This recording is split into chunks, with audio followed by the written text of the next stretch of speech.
separation of church and state, which found its way in, however ambiguous a form, into the Bill of Rights. So how do you interpret the establishment of free exercise clauses of the First Amendment?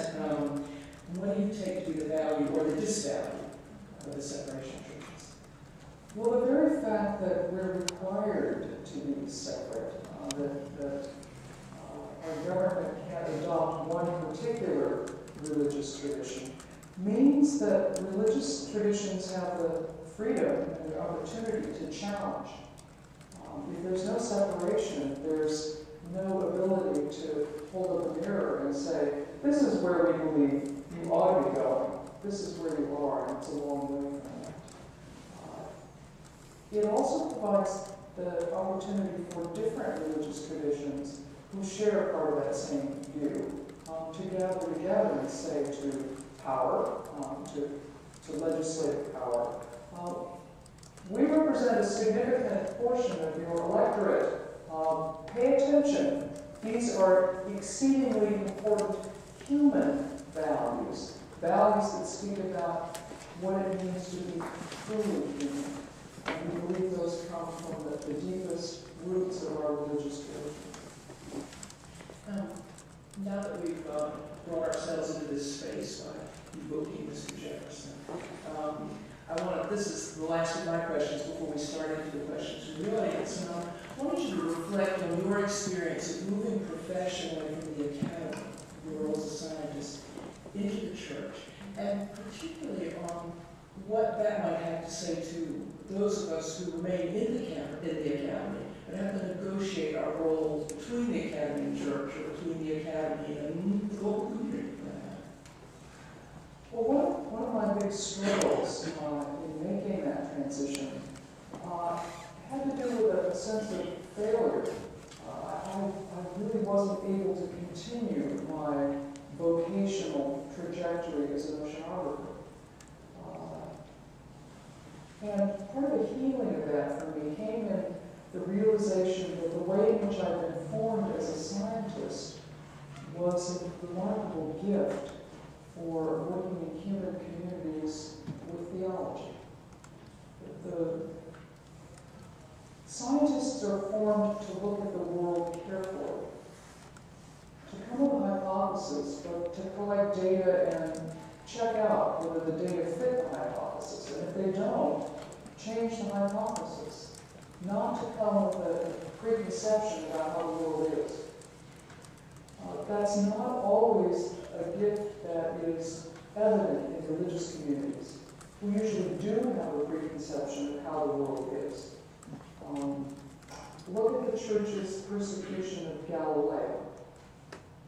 The church had a preconception about how the world was. Along came Galileo and said, no, don't think so. Just the reverse of what you think. And it took a long struggle for that worldview to shift. Scientific formation is a gift that the church needs. Formation as in the law, formation in the humanities, formation in architecture, formation in any sphere in the academy is a gift that the church needs, that the whole human community needs.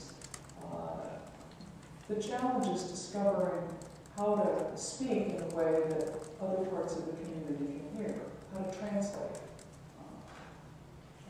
And to work through the problem that certain voices traditionally are understood to dominate those conversations. Right. There should be no privileged voice. There it is. Yeah.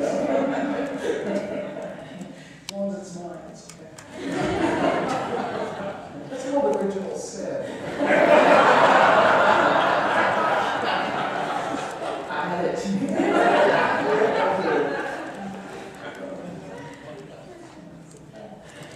There actually is a, thank you, sort of umbrella question, wondering if you would mind standing up. And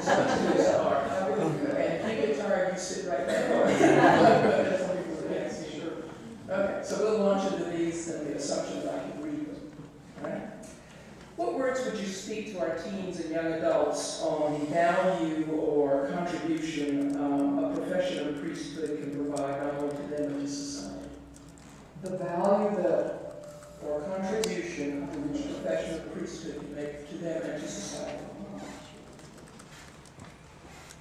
priesthood is a gift in that the church asks those called to that vocation to gather communities for worship and feeding and learning and service.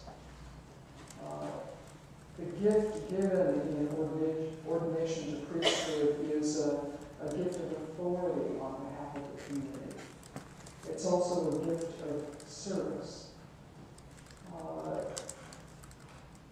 That gift doesn't require leaving behind other kinds of vocations.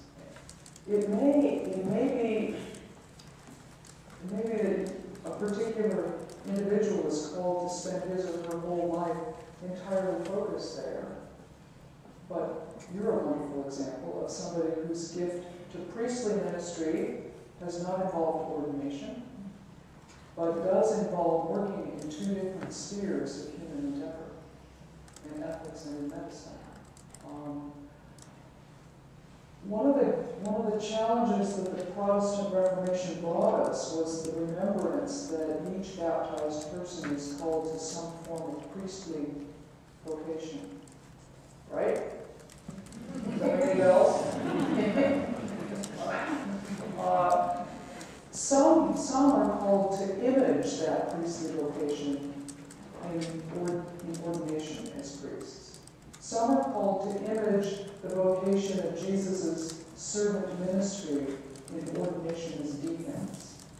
Some are called to image the vocation of oversight and pushing people to see the bigger picture all the time in the vocation of episcopate as bishops. All of us are called to all of those kinds of ministries in our daily lives. Young people need to be more challenged to think about vocation. Now, I started life as a Roman Catholic, and I went to a convent girls' school until the middle of 5th grade. And those nuns drilled that realization into us, that each of us have a vocation. They haven't been through the Protestant Reformation, but they remember that.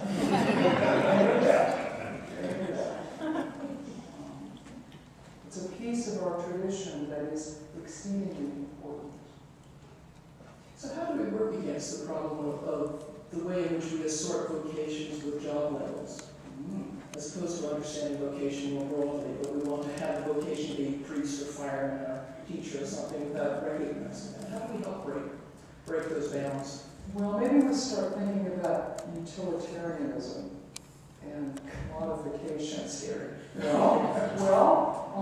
Do we see this human being as a cog on a gear? Or do we see this person as part of the body with gifts to offer that integrate with other gifts in the body? Do we see our role in connection to this person as helping to elicit those gifts and strengthen those gifts and help to steer that person, help that person discern where he or she is called? Or do we see this person only as a worker who's going to make widgets for 30 years and accumulate X dollars in value? Is it a spiritual question, or is it a purely economic question? I want to go to one of these questions that picks up on your admission that you were a Roman Catholic. Years in your life, and that's this. Does the Vatican's strategic maneuver to encompass current Episcopalians into the Catholic Church concern you? Somehow No, it doesn't. The provisions in this recent overture from the Vatican have existed in the United States for 30 years. In that time, it's produced 4 congregations. 4. The timing of this announcement and the way in which it was made tell many of us that it really has more to do with the Church of England, who is embroiled in a vigorous conversation about ordaining women as bishops and where the Pope is going early next fall.